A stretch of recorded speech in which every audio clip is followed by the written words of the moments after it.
Hola, bienvenidos a Crear Transforma. Este es un espacio para inspirarte, para motivarte a que te declares creador a través de historias excepcionales de personas increíbles que vienen a compartir su alma. Así que te invito a que te suscribas y nos sigas en todas nuestras redes sociales. Hola, bienvenidos al podcast Crear Transforma. Yo soy Marión Cortina. Uno de los temas que está un poco viral en diferentes lados es acerca del caso de los hermanos Menéndez. Se empezó a volver muy viral por un documental que sacó Netflix y también por una película que sacó Netflix, en donde está en boca de muchas personas preguntando si realmente los hermanos Menéndez fueron o no fueron abusados y cuál es el caso detrás de esta historia. Un poco, digamos, con estas corrientes culturales de lo que se está volviendo viral o lo que está, la conversación que está pasando allá afuera. En una de mis conversaciones con la doctora Feggy Ostrowski, estábamos hablando específicamente acerca de este caso. Y estábamos un poco desentrañando y conversando acerca de cuáles son, digamos, las características, las, digamos, como fallas, los ciertos errorcitos, las pistas que nos puede arrojar este caso en términos de abuso sexual, en términos de ciertos estilos de crianza, en términos de qué se puede hacer si has sido abusado en tu infancia. Y en fin, nos vamos a adentrar en este episodio en las investigaciones que ha hecho la doctora Feggy a lo largo de su carrera. Les cuento un poquito más acerca de quién es la doctora Feggy Ostrowski. Tiene dos doctorados, doctorado en trastornos de la comunicación por la Universidad de Northwestern, tiene doctorado en biomedicina por la UNAM, ha realizado investigaciones sobre las bases psicofisiológicas y neuropsicológicas en el lenguaje oral, escrito, la memoria, la violencia y los cambios asociados con el envejecimiento normal y patológico del cerebro. Ha publicado más de 29 libros y 6 pruebas neuropsicológicas. Ha escrito también más de 320 artículos y capítulos científicos. Por su trabajo de investigación ha recibido numerosos premios a lo largo de su carrera. Pertenece al Sistema Nacional de Investigadores Nivel 3, que es el más alto, y actualmente es profesora y directora del Laboratorio de Neuropsicología y Psicofisiología de la Facultad de Psicología de la UNAM. Así que lleva años dedicando su vida a la prevención de violencia, qué es lo que pasa en el cerebro y cómo además podemos prevenir la violencia. Ha trabajado con diferentes corporativos, con diferentes gobiernos alrededor del mundo, llevando sus investigaciones y lo que ha encontrado, sus resultados, a lo largo de no solo México, sino también Latinoamérica. Así que, Feggy, muchas gracias por estar aquí. Al contrario, mucho gusto. A mí me encantaría abrir este episodio, Feggy, hablando un poquito acerca de esta película y de este documental, porque sabemos que hay dos, ¿no? Tanto película como documental. En el sentido que son estos dos hermanos que matan a los papás en un tipo de matanza bastante agresivo, no es una O sea, matanza. con rifles y les disparan 15 veces y encuentran es, explotar la cabeza del papá con el cerebro regado alrededor. No quiero ser, Sí, pero sí, sí, no es una matanza no es normal. una matanza así de, así. Exactamente, es digamos un caso atípico, además para una zona en Beverly Hills, donde nada de este tipo de cosas pasaban, donde hay, ¿no? Seguridad, tranquilidad, Era etcétera. como la familia perfecta. Exacto.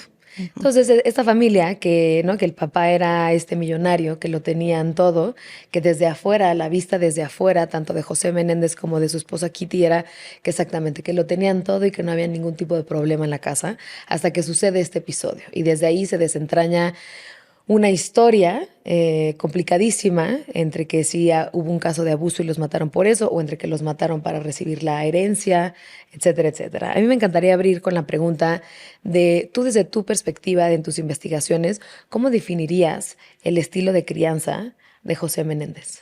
Mira, creo que es una pregunta importantísima. Nada más quería agregar que por qué se volvió tan mediático ahorita, porque a raíz de las series y la película y las entrevistas van a hacerse, estos muchachos fueron condenados a cadena perpetua sin posibilidad de que puedan salir.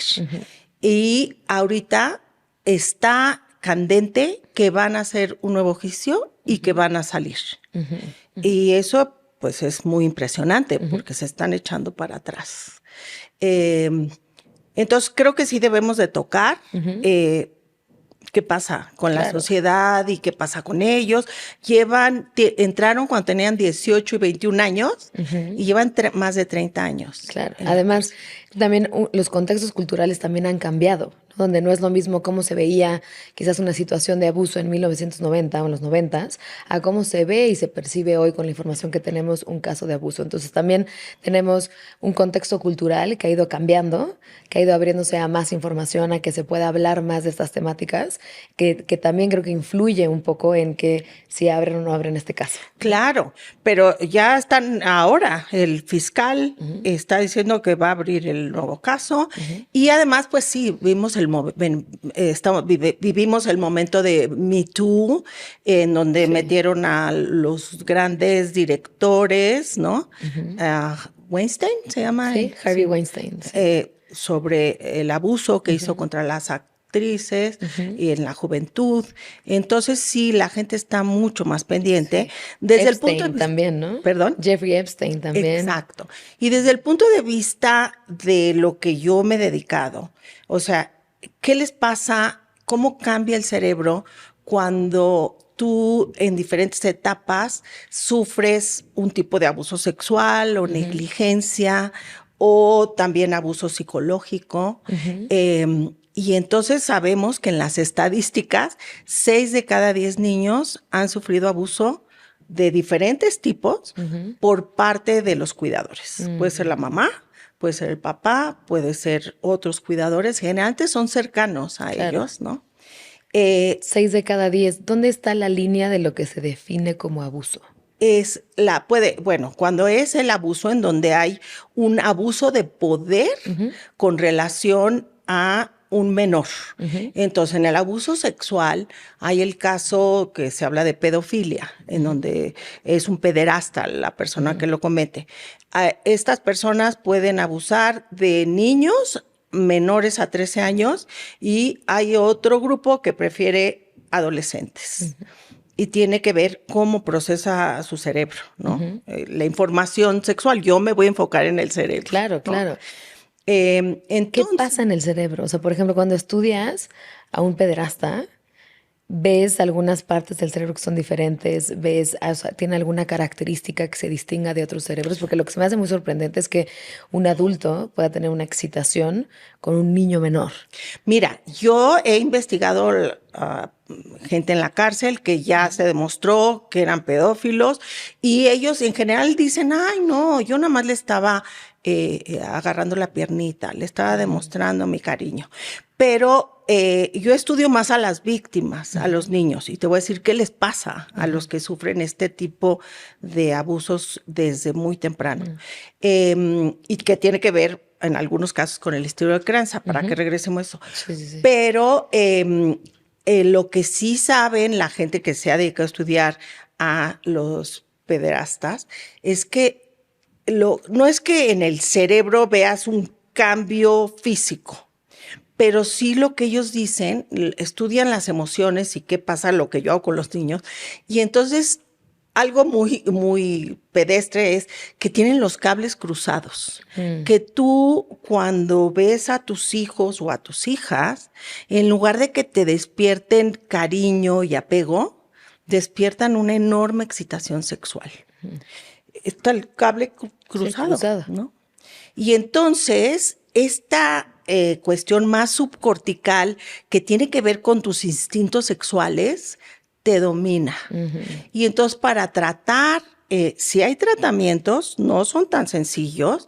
Muchas veces les dan fármacos para que disminuyan los niveles de testosterona. Y hay otros tratamientos en donde les enseñan que una cosa es el deseo y otra cosa es la necesidad. Y entonces sí tengo un deseo cuando veo a mis hijas, pero no es una necesidad. Y entonces a través de una terapia cognitivo-conductual que toma muchas sesiones, les enseñas a dominar esto. Entonces no es tan sencillo y lo menciono porque el dejar salir a los Menéndez, que bueno, pues me imagino que han sufrido. No nos han comentado si han recibido algún tipo de terapia.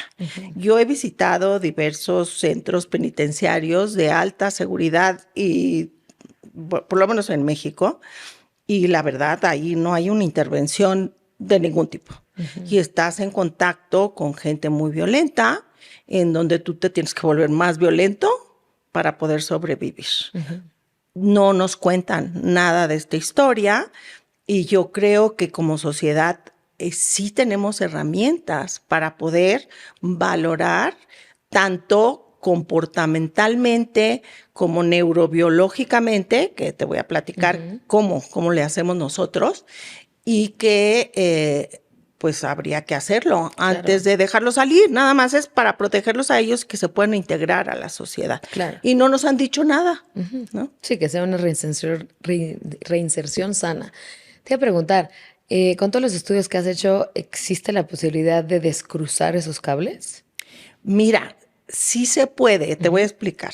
Nosotros, por azares de la vida, empecé a estudiar la neurobiología de la violencia, porque me han hablado en diversas ocasiones para que yo visite y vea casos muy importantes para la sociedad. ¿Por qué? Porque dirijo un laboratorio de neurociencias y he aplicado y he publicado muchos artículos. Entonces me dicen, oiga, ¿usted sabe de asesinos seriales? ¿Puede venir a platicar? Ese me encantó, porque fue el jefe de gobierno cuando teníamos el caso de Juana Barraza Samperio, ¿no? Que es asesina serial, la mataviejitas. Y le dicen el matavejitas, es una mujer. Y entonces mató a más de 16 mujeres de la tercera edad, intentó matar a otras 2 y tiene la sentencia más larga que ha existido. Yo le estudié su cerebro con técnicas de tomografía por emisión de positrones, estudié su historia de vida, el tipo de abuso que había sufrido, era un abuso psicológico por parte de la madre. No hubo figuras rescatadoras en su vida. Esto es muy importante para que la gente sepa que sí debemos intervenir si vemos estos aspectos y ayudar, ¿no? Ella no la mandaron a la escuela, entonces nunca aprendió a leer y escribir, y además, pues se encargaba de 2 medios hermanos y no hubo ni la mamá nada rescatadora, ni una vecina, ni nadie le echó la ayuda. Y a los 13 años ella fue cambiada por 3 cervezas por la mamá y la violaron, y ella tuvo un hijo a los 14. Son historias de diferente tipo, pero sí es un caso de negligencia. Hay una teoría, hay un libro de economía que publicaron de la Universidad de Chicago hace varios años, y se llama Freak Economics, y dice que los niños no deseados son los criminales del futuro. Y lo que hicieron estos economistas es que encontraron que en Estados Unidos había bajado el índice de criminalidad, y entonces fueron 18 años antes a ver qué había pasado en Estados Unidos, y coincidió que se había permitido la ley del aborto. Y entonces ellos dicen, yo creo que es un poco simplista, pero suena interesante. Y eso nos conecta con los estilos de crianza. Lo más importante entre la hija, los hijos y los cuidadores es el apego. El apego es cómo los padres o los cuidadores desarrollan este vínculo afectivo. Y es una cuestión muy complicada porque nadie nos enseña a ser que además papás. ahí es el apego evitativo, el apego ansioso, el sano, ¿no? Exacto. Pero el estilo de crianza es cómo voy a educar a este niño de acuerdo a lo que yo pienso que debe ser este niño, y de acuerdo a las propias necesidades del niño, ¿no? Y entonces es una lucha. Entonces está regresando. Hay varios estilos, tú decías de los apegos, pero eso sería más con la pareja. En el apego puede ser dictatorial, quiere decir, aquí se hace lo que yo digo y pues te amuelas. Puede ser un apego permisivo o indiferente, en donde, haz lo que quieras, a mí qué me importa.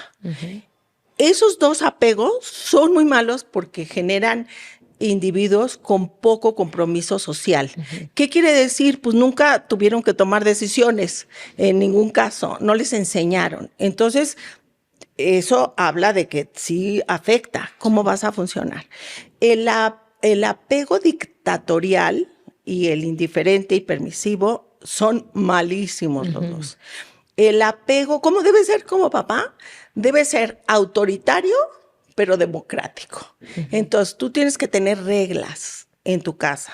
Esas reglas tienen que ver más bien con el desarrollo de los hijos. Por ejemplo, tienes que, pues te vas a dormir a cierta hora, pero Claro, ahora hay límites. algo muy especial y vamos a negociar y te doy este permiso, pero tiene que haber reglas. Si no hay reglas, no es bueno.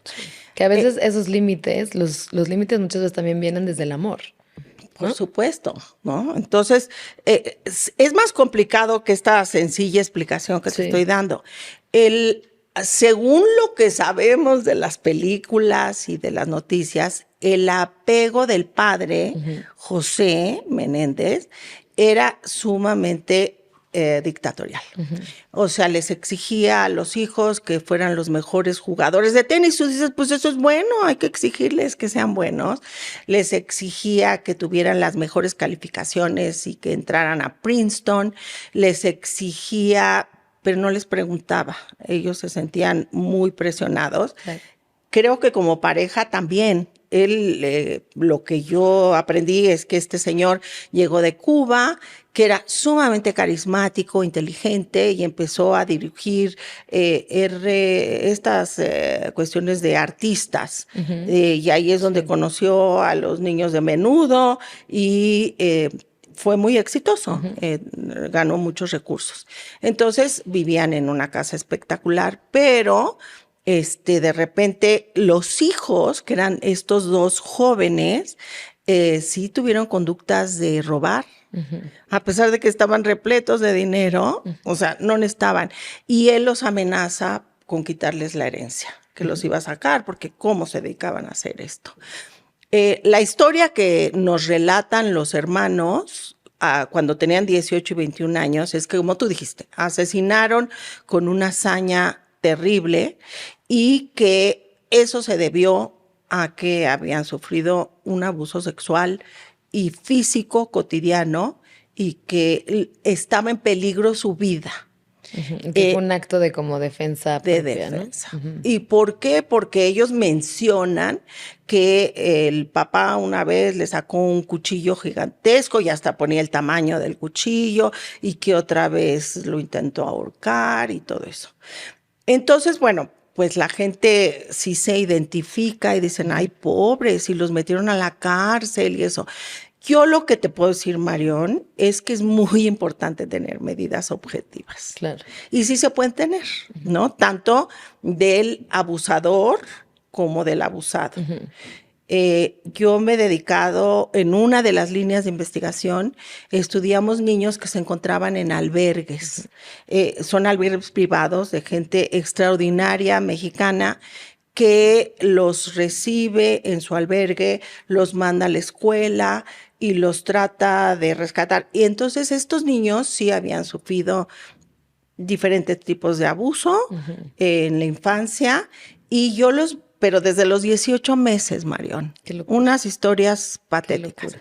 Y estos niños eran muy cuando yo lo estudié, tenían 8 a 11 años.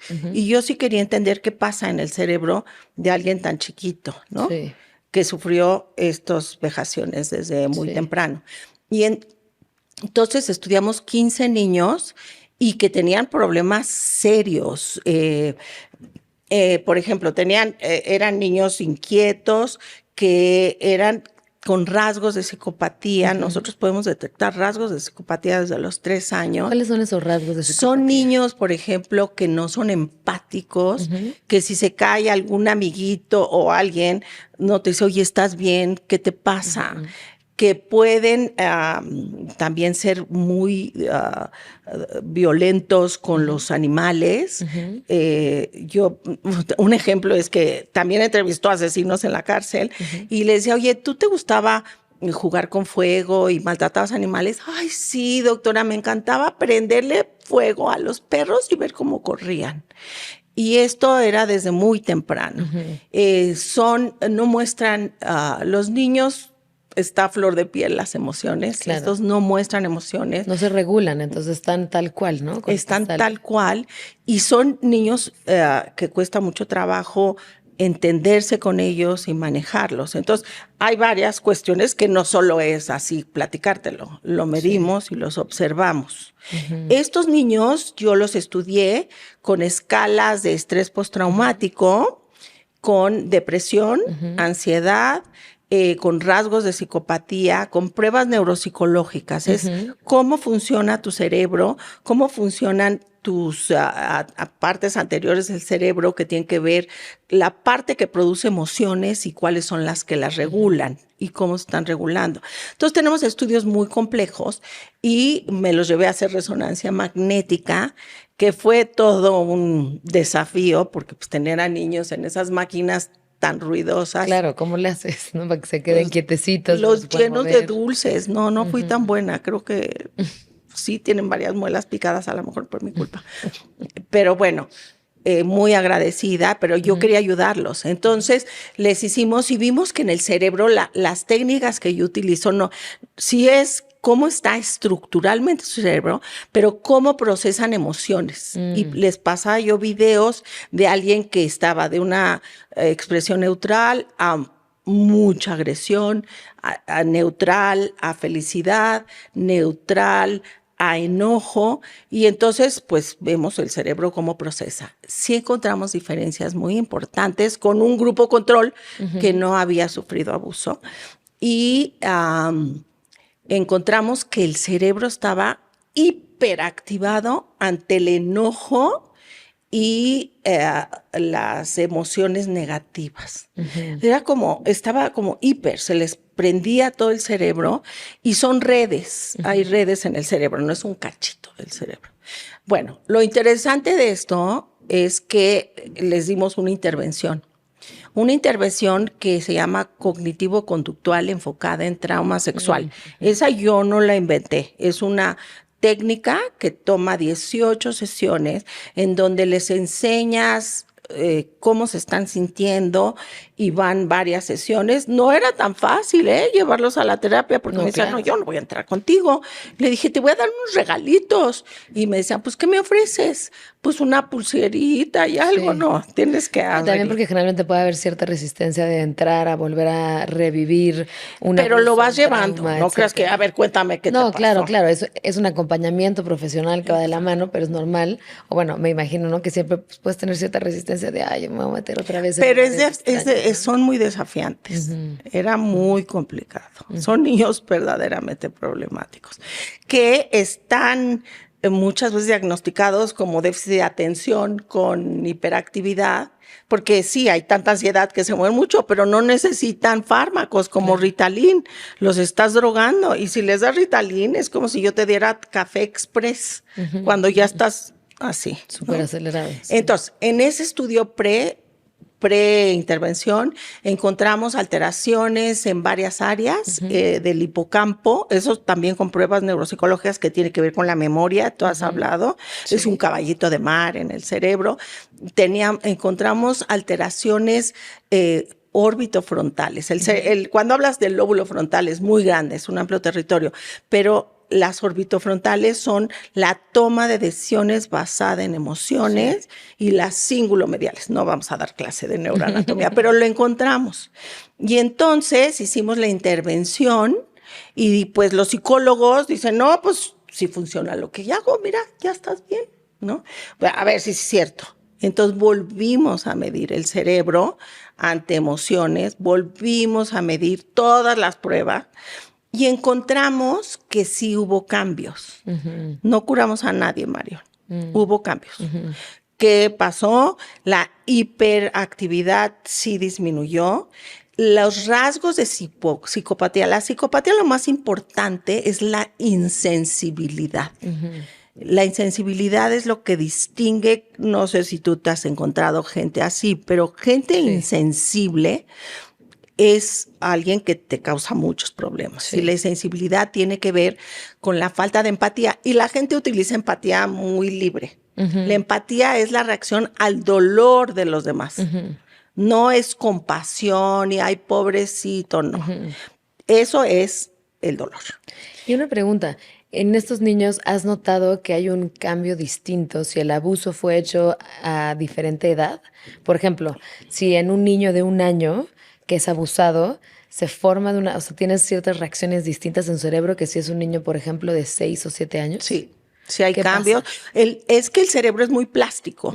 Entonces nacemos con ciertas áreas primarias que te permiten ver y escuchar y todo, pero el cerebro humano nace con muchas áreas que se van a conectar. Y eso que me decías de los pedófilos, se conectan chueco.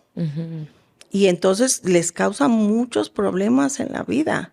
Y entre más temprano, Se pues detecte. más el daño. También hemos hecho, por ejemplo, si tomas drogas, si fumas, no importa, marihuana.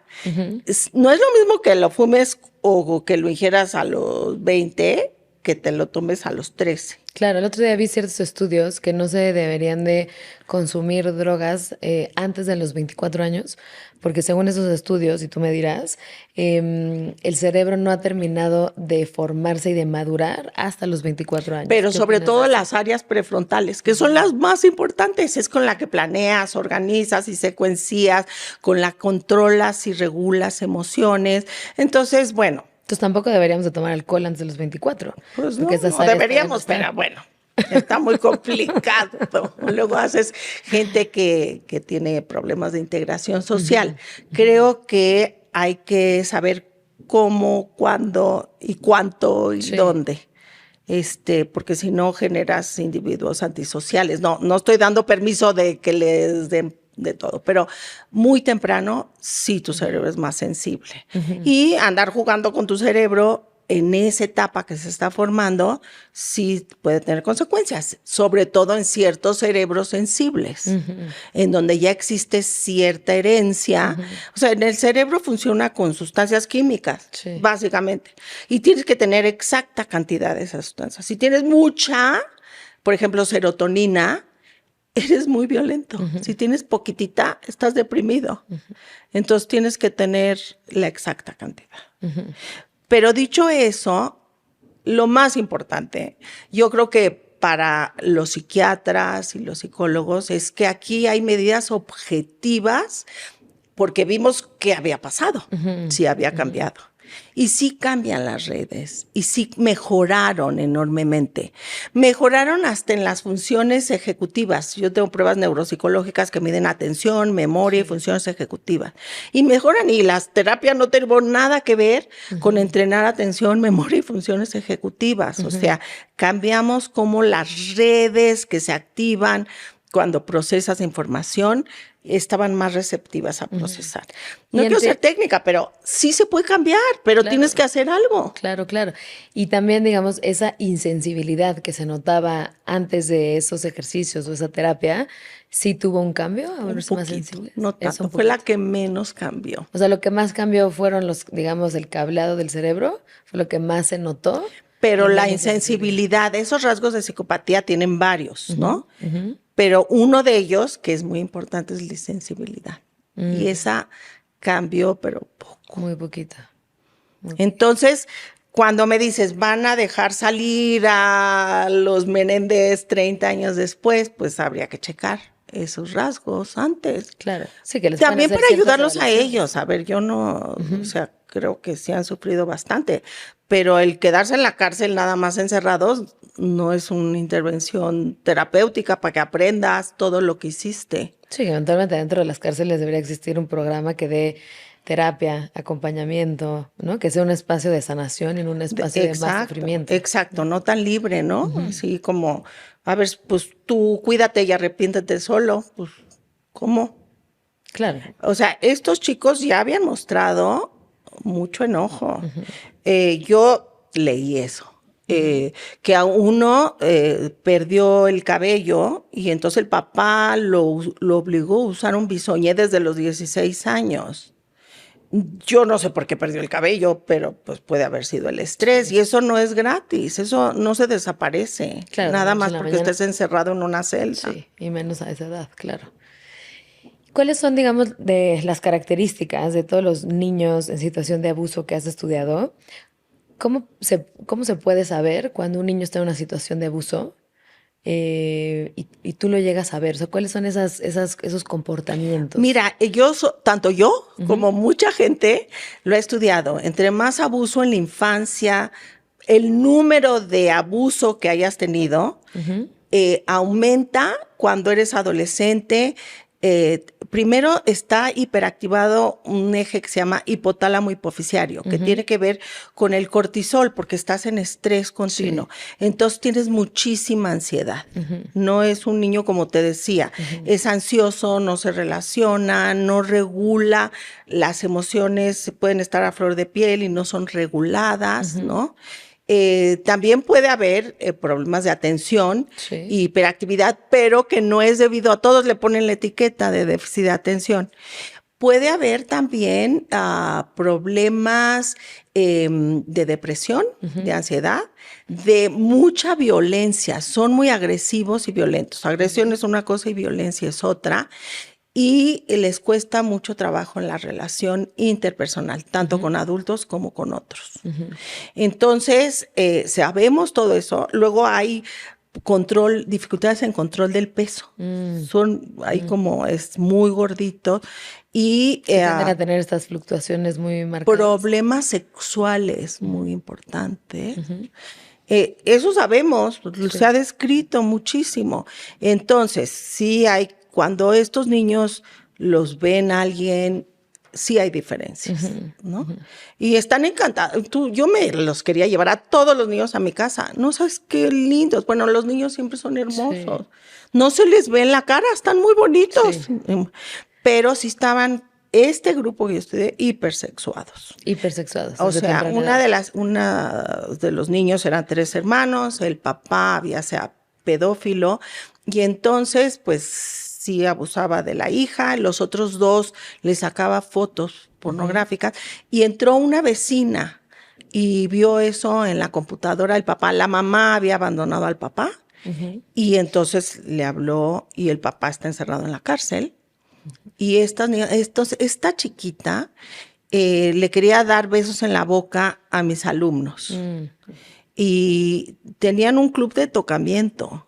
Es esta parte en donde sí te asusta, pero el cuerpo siente. Claro. Hola, no quiero que te pierdas de nada, así que por favor suscríbete y síguenos. Y una pregunta, pero también no sé si podrían ser hipersexuados porque al momento de sentir ese placer, ese amor, ese acercamiento, ese tocamiento, disminuye un poco la ansiedad, disminuye un poco el miedo, disminuye un poco estas emociones que quizás luego a veces no pueden cargar por toda la infancia que han tenido. Entonces es una forma de como comerse un dulcecito. Bueno, es como saber que solo así eres querido también, ¿no?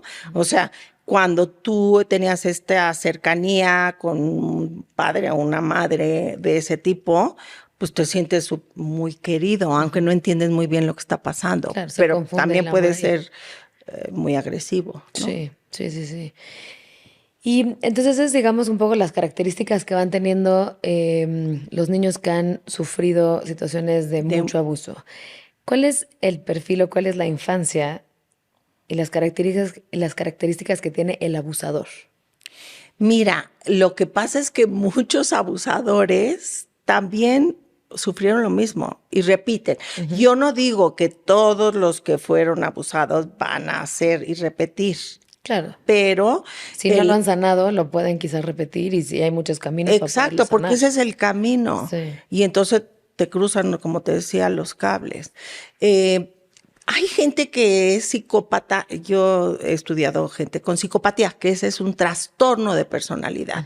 Entonces, por ejemplo, hay psicopatía primaria, que es un trastorno de personalidad, es que tienen 3 características. Son gente que no siente la empatía tan en automático, mienten con facilidad, son superficialmente encantadores, son really encantadores, verdaderamente encantadores. Hay un tema muy interesante de que son sumamente encantadores y son psicópatas, ¿no? Cuando pensarías que los psicópatas fueran como socialmente raros o no y al revés. Es que al revés, porque hay una empatía yo creo que otro día tenemos que platicar. Hay una empatía cognitiva, te entiendo y te mido bien, pero hay una empatía afectiva.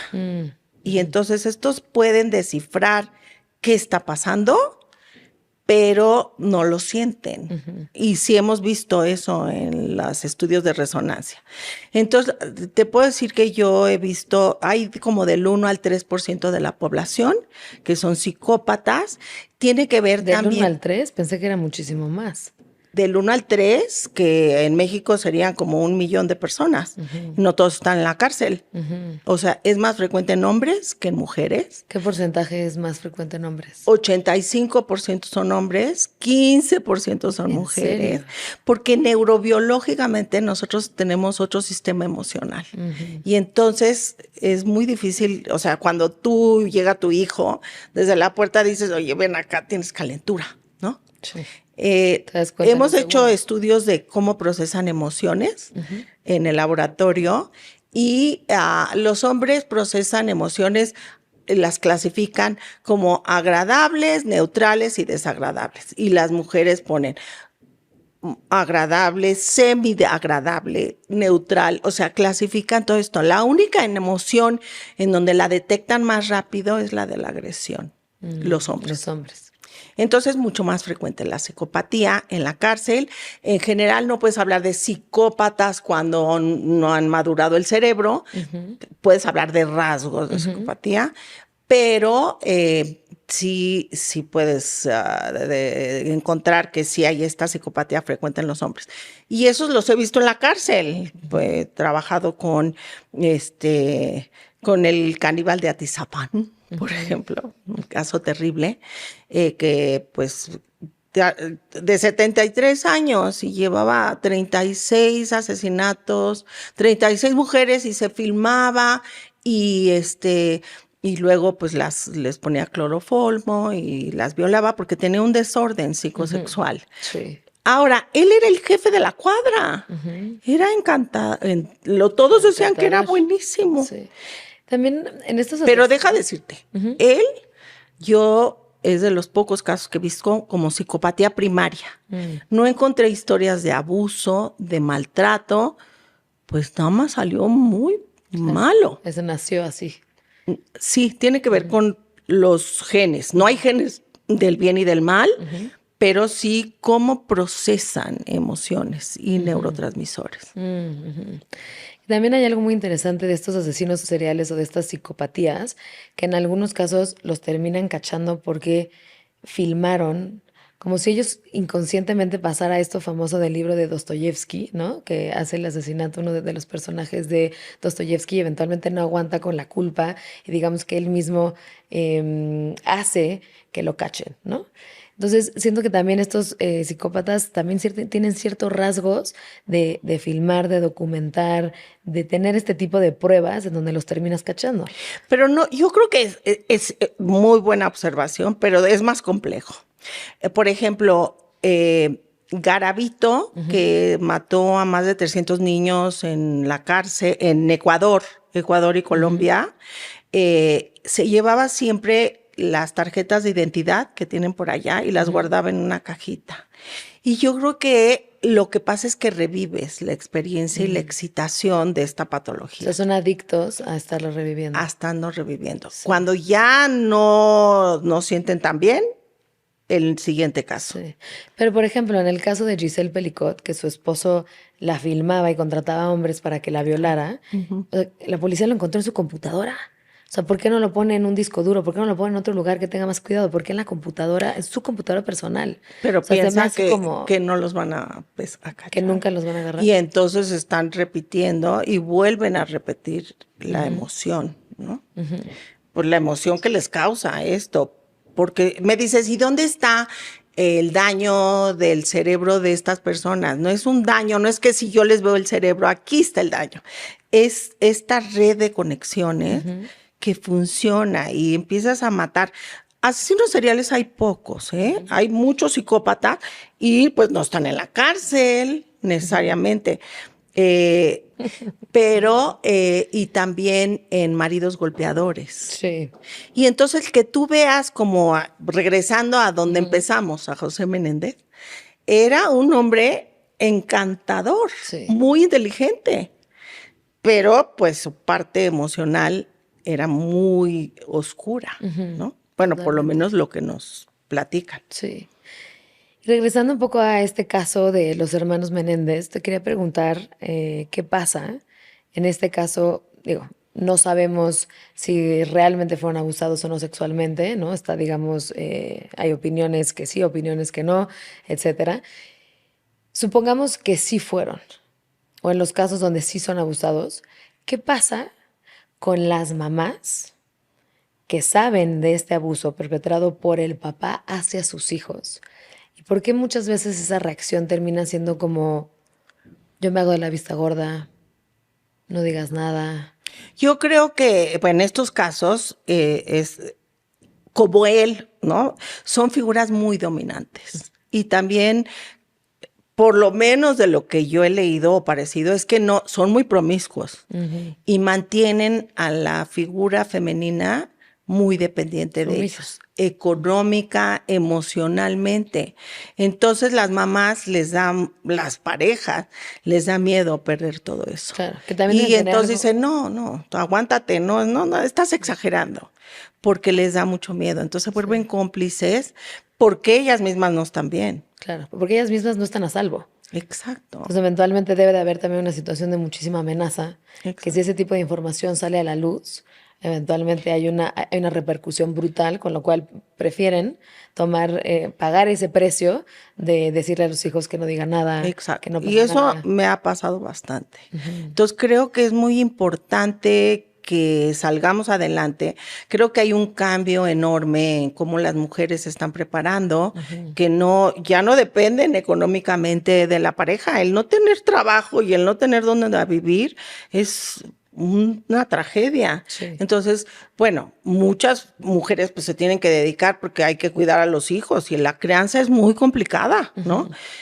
Toma mucho tiempo, pero creo que sí tenemos que empoderar a nuestras niñas. Siempre han sido las mujeres como imágenes secundarias y nos tenemos que sentir como orgullosas. Y voy a decir algo de mi nieta, Lea.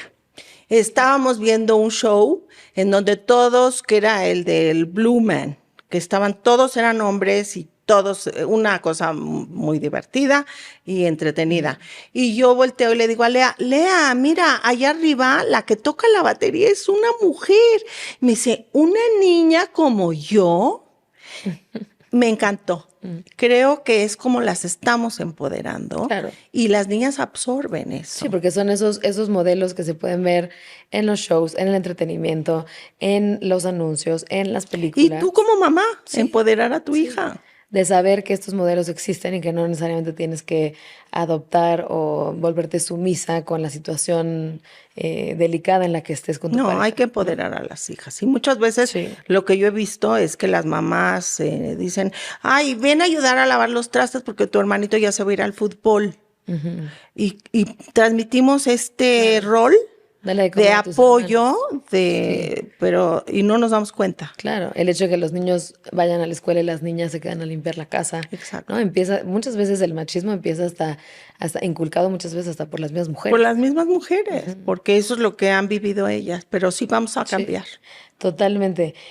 Como adulto, ¿cómo puedes primero protegerte de casos de abuso? Y segundo, ¿cómo puedes ayudar a alguien a salir adelante de un caso de abuso? A un niño de un caso de abuso. Bueno, tú como adulto que no sufras abuso, pues tener claras tus ideas y que no lo vas a aceptar, es algo que no aceptas. Aceptas abuso cuando te conviene, que eso es lo que pasa mucho en los medios artísticos, que hay muchos casos en donde, pues si quieres salir adelante, esa parte. Entonces, bueno, tienes que empoderarte tú, pero en los niños hay estas señales de estas conductas, y eso estamos haciendo en la escuela con un grupo la verdad es que el gobierno no está invirtiendo en nada de prevención de violencia, a nada de esto. Y nosotros, por ejemplo, ahorita estuve en un congreso que se llama Feeling, que es privado, pero estamos haciendo investigaciones para detectar en las escuelas primarias rasgos de insensibilidad, rasgos de problemas para poder, el estilo de crianza, que es interesante porque el estilo de crianza, cuando se los preguntas a la mamá, todos son la Madre Teresa o al papá. Pero los niños te dicen, no, sí me dan mis cachetadas y sí, entonces vemos los dos estilos de crianza y entonces vamos a intervenir antes de que se desarrollen completamente. Y yo creo que como sociedad es muy importante pues que hagamos nosotros algo. No podemos esperar a que el gobierno haga Totalmente. cosas. Y también creo que abrir mucho la conversación de los diferentes estilos de crianza, de cómo fomentar una crianza mucho más consciente, más amorosa, porque nos convertimos en papás sin realmente mucho saber cómo se hace, ¿no? Los Pues niños no llegan, sobrevives, ¿no? sí, los niños no llegan con un manual. Nosotros no tenemos un manual de cómo ser papás. Vamos aprendiendo sobre la marcha. En algunos casos te puedes equivocar, en otras cosas puedes tener muchos aciertos, pero creo que hace falta mucho abrir esa conversación de, órale, va, si vamos a ser papás, ¿cómo, cuáles son, dónde consigo esa información de cuál es la mejor manera de poder criar a los niños? Si pones límites, si no pones límites, si tienes un estilo de crianza democrático, si tienes un estilo de crianza autoritativo.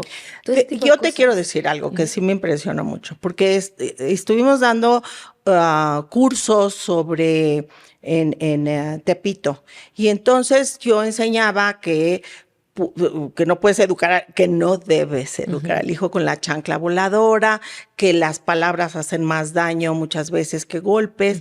Y entonces se acercó una señora con un llanto terrible. Me dijo, tengo 3 hijos, trabajo aquí en Tepito, uno de ellos tiene 14 años y se acaba de ir de mi casa y vende drogas. Mi hija tiene 12 y me ayuda a cuidar al chiquito de 3.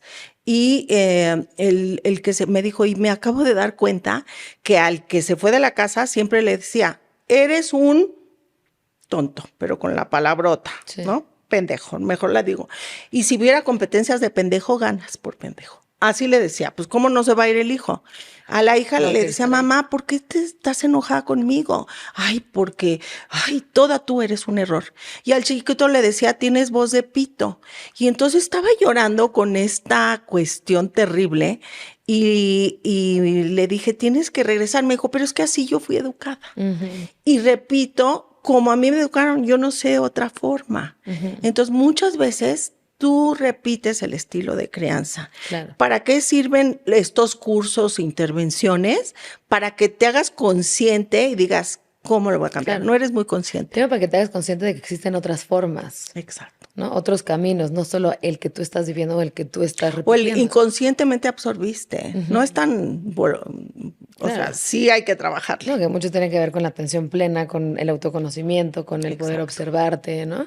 Y digo, eventualmente ese es un poco como, me sorprende que en el sistema educativo no tengamos ese tipo de materias, que tengamos otras materias y que, por ejemplo, no hay este tipo de desarrollo emocional, este tipo de materias, este tipo de acompañamientos, porque las infancias creo que es de lo más preciado que debemos de cuidar. Pues claro, y además, pues con las nuevas tendencias, tienes que preparar a los niños para que entrenen funciones ejecutivas de memoria de trabajo, flexibilidad cognitiva y autocontrol, pues más que les enseñes que los planetas están mal situados, como lo sucede en los libros de la SEP. Claro, eso es lo que me sorprende mucho, porque siempre en las escuelas, en los primeros años de infancia, lo primero que se enseña es el tema de los planetas. Me da muchísima curiosidad. ¿Por qué no otras herramientas? Que además ni Que eso lo aprendan necesitamos quizás un saber poquito más eso. adelante, No, pero ¿por y qué? eso además lo agarras por Google, Desde ¿no? kinder. Sí. Sí, desde kinder. Y Bueno, creo hay que otros enseñar métodos. eso y otras cosas, pero Sí, pero, o sea, no sé si valdría la pena cuestionarnos en priorizar otras materias antes que los planetas por a los supuesto. 2 o 3 años de edad. Por supuesto. Y desde tu campo de investigación, ¿cuáles son, digamos, algunas de las prácticas preventivas que se pueden implementar en la sociedad para prevenir a depredadores como todos los que hemos escuchado? Bueno, yo es lo que estamos viendo. ¿Qué pasa en estos niños? La primero es cambiar el estilo de crianza, ¿no? Porque ese estilo de crianza te enseña a poder tomar decisiones acerca de ti y de los demás, te empodera. Pero si tú tienes un padre dictatorial, tú obedeces a los... Sí. Fíjate, hicimos un estudio para la Secretaría de Educación Pública hace unos años y encontramos que entre los que abusan mucho de los niños son los maestros de primaria. Los maestros no, pero los de deportes y los de mantenimiento.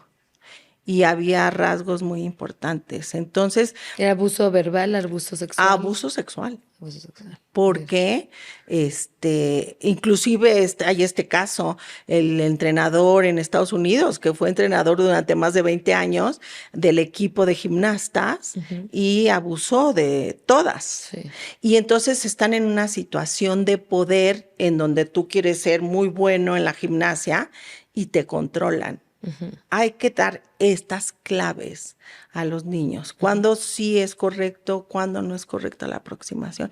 Ninguna de estas niñas dijo nada. Claro. Hasta el final que tuvo un problema, ya se me olvidó, pero una gimnasta espectacular que el año pasado o las competencias pasadas se salió. Sí. Y ahorita regresó radiante, encantadora, ¿no? Que también ahí es una línea muy delgada entre la explotación laboral y luego se mezcla con la explotación sexual, ¿no? En ese tipo de casos, por tener ese entrenador o esa... O sea, tienes que hacer estos estudios desde temprano. ¿A quién vas a dejar trabajar? Los estudios de confianza que se hacen en nuestro país, quieres llorar, Marión.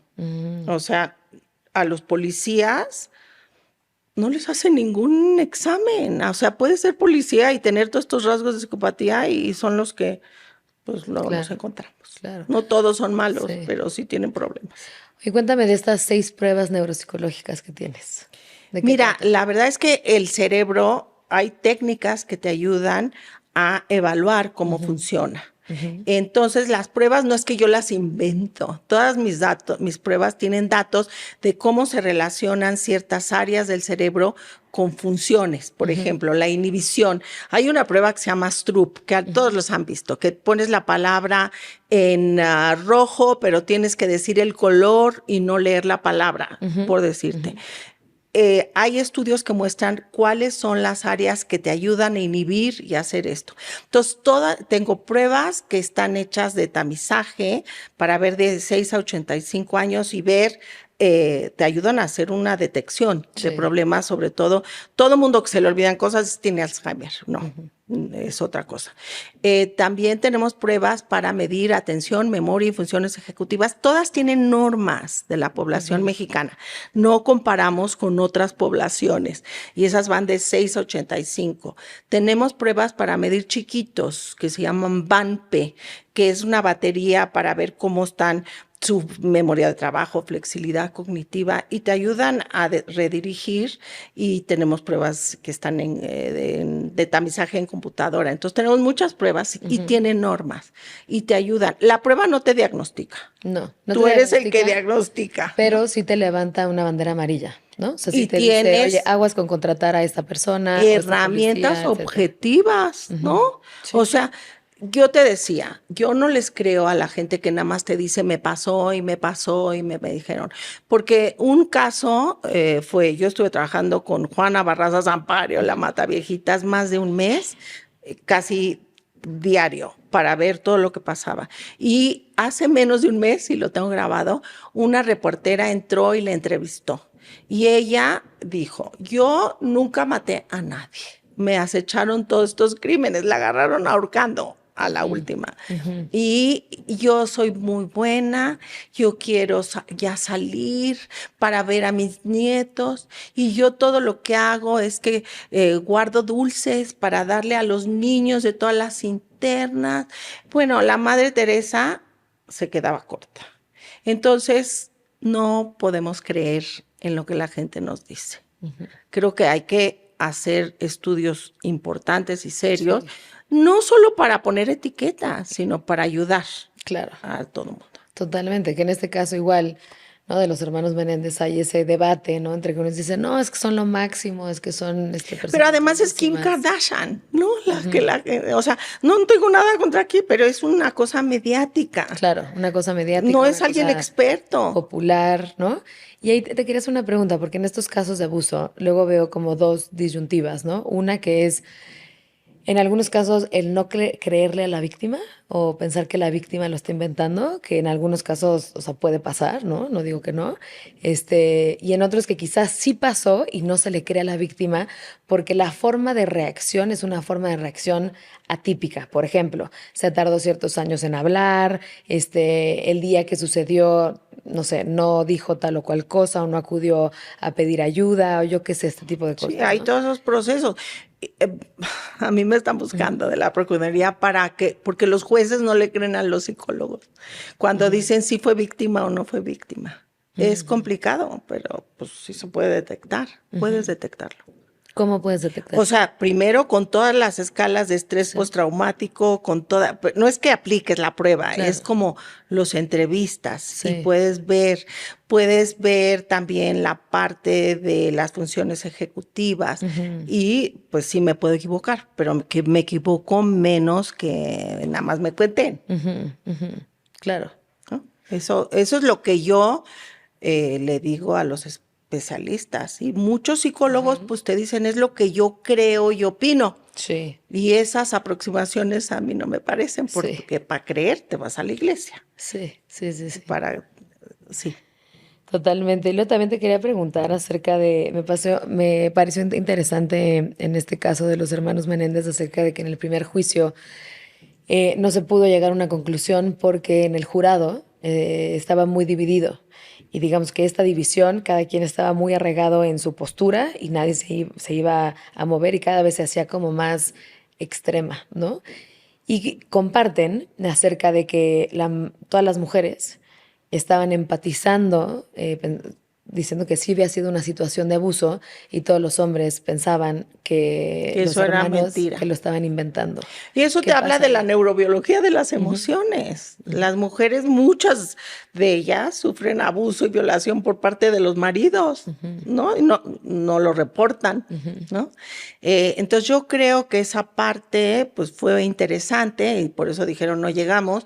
En el segundo juicio de lo que yo vi, que no he visto todo, bueno, no importa. El que los atendía era el que había sacado a O.J. Sí. Simpson. Ujú, Y entonces, bueno, había mucha manipulación y no entró nada en cuanto al abuso, no ujú. pusieron esas pruebas. Y entonces la gente querían ya tener un dictamen. Claro. Y Bueno, si eran entonces no culpables o creyeron, no. porque además estos chicos, cuando se tardaron 7 meses en agarrarlos, ¿eh? Ujú, Y se fueron a comprar Rolex, Porsches, o sea, la actitud que tenían era de desconfianza, ¿no? ujú, Y que lo que pesó fue que habían matado porque el padre sí dijo, los voy a desheredar, ujú, no les voy a dar ni un quinto. Eso es lo que pesó en el segundo jurado. ujú. Que había sido un acto por la herencia, Por la herencia ¿no? y por el dinero. Ujú, Y que por eso se fueron y gastaron tanto. ujú. Sí. Entonces, bueno, Que al final, quién en sabe qué los dos pasó, ¿no? juicios no hubo ningún tipo de valoración. Eso es lo que se me hace muy interesante, porque no en ningún momento llegaron un grupo de psicólogos a poder hacer ciertas valoraciones, evaluar el estado psicológico de los hermanos, a tener un poco más de data objetiva. Bueno, lo que vi es que iban con un psicólogo y Sí, fueron con el psicólogo y el doctor Ociel, ¿no? Ujú, pero era un psicólogo con el que le platicaban, ujú. no, pues le platicaban, ¿no? Nada Sí, más. sí, sí, sí. Y te quería preguntar,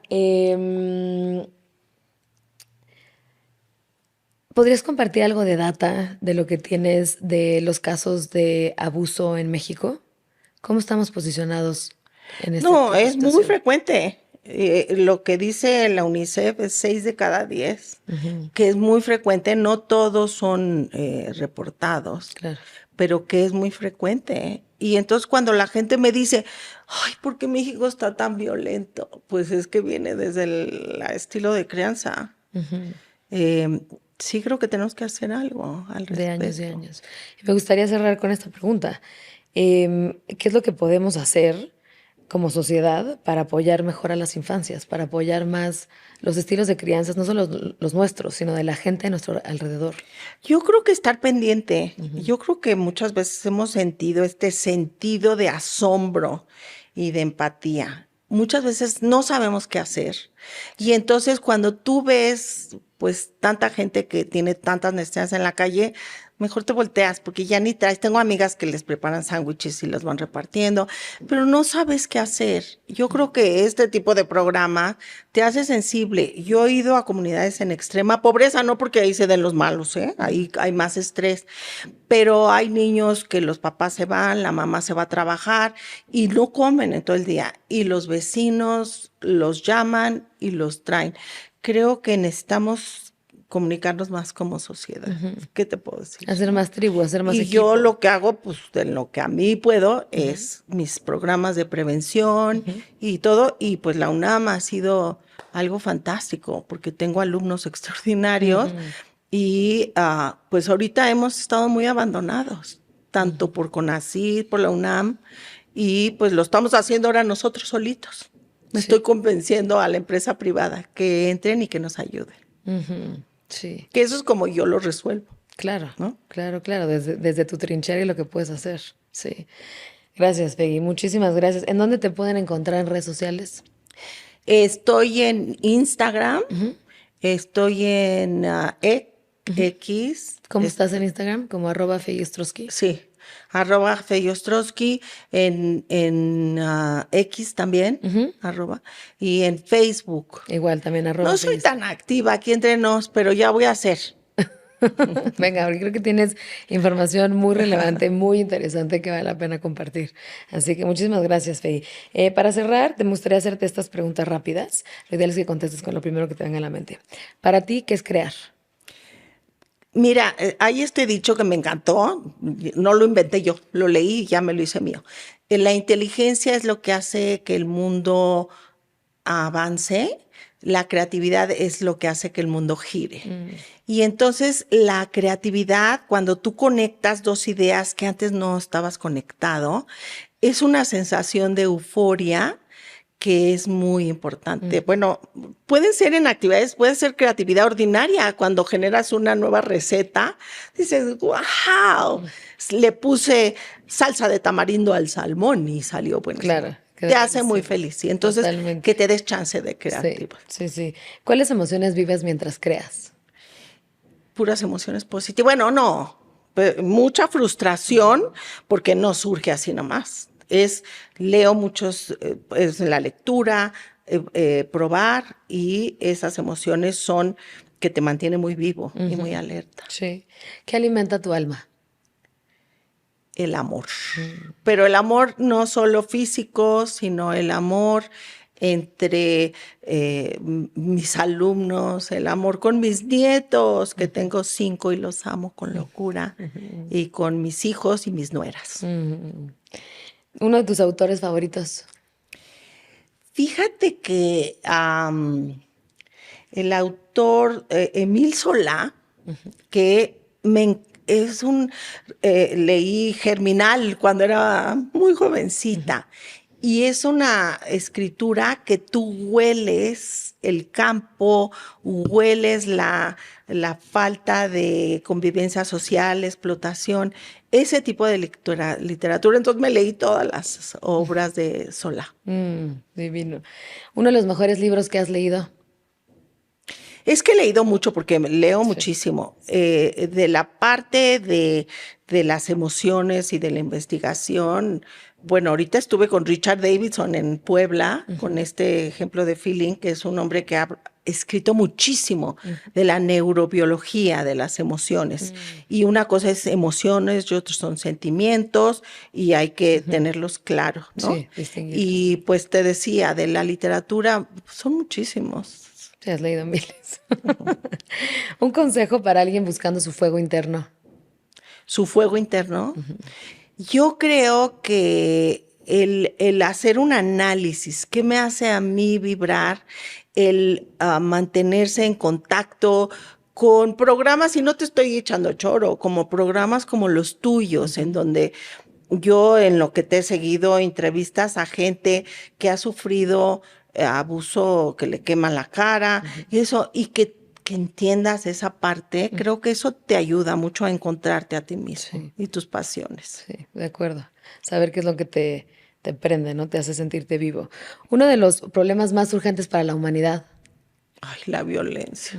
De veras, sobre todo las estadísticas de lo que vivimos aquí es terrible y no va a bajar porque no se está haciendo programas de prevención y las cifras son terribles.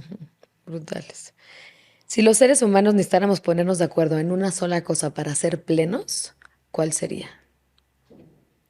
El ser empáticos, pero empáticos de responder al dolor y tratar de aliviarlo hasta como lo hacen mis amigos, Sí. ¿no? Haciendo sandwichitos o lo que sea, pero decir, no vivo yo solo. Sí. Y no cerrar los ojos cuando ves infortunio y Claro. abuso. Sin no voltear la cara. ¿Qué experiencia cambió tu vida? Híjoles, es que hay experiencias muy negativas que no voy a contar. Desde la muerte de una hija, ¿no? Que fue terrible, y experiencias muy positivas. El trabajar en la UNAM cotidianamente con alumnos espectaculares es lo más positivo. Yo nunca me voy a jubilar, no van a tener mi plaza. ¿Tú segura? Ahí la vas a tener. Me encanta, Peggy. Y la última, ¿cómo defiendes tu derecho a crear? Yo lo defiendo manteniéndome interesada y ocupada. No me dejo ir nada más y el tratar de convivir y de tener una vida balanceada. O sea, el poder ver a mis nietos, no soy tan activa porque pues no tenemos ellos sus cosas. El poder interactuar con mi pareja actual, me voy a andar en moto. Sí, Con mi pareja en moto actual. con su casco del cerebro Del por todo cerebro Estados por Unidos. todo Estados Unidos. Sí. Es una etapa buena para mí. Qué lindo, Fey, qué lindo. Muchísimas gracias por compartirte, por compartir toda tu investigación, por compartir todo lo que sabes. Es un placer tenerte acá. Así que mil gracias. Y muchísimas gracias a ti que nos escuchaste el día de hoy. Por favor, déjanos en los comentarios qué te pareció este episodio, si tienes alguna pregunta, algún comentario para la doctora Fey Ostrowski. Y me encantaría, si puedes seguirnos en redes sociales, suscribirte. Estamos en Amazon, en Spotify, en YouTube, en Instagram, en X, en todas las redes sociales. Y muchas gracias por estar acá en Crear Transforma. Yo soy Marion Cortina. Muchísimas gracias, Peggy. Al contrario, gracias a ti.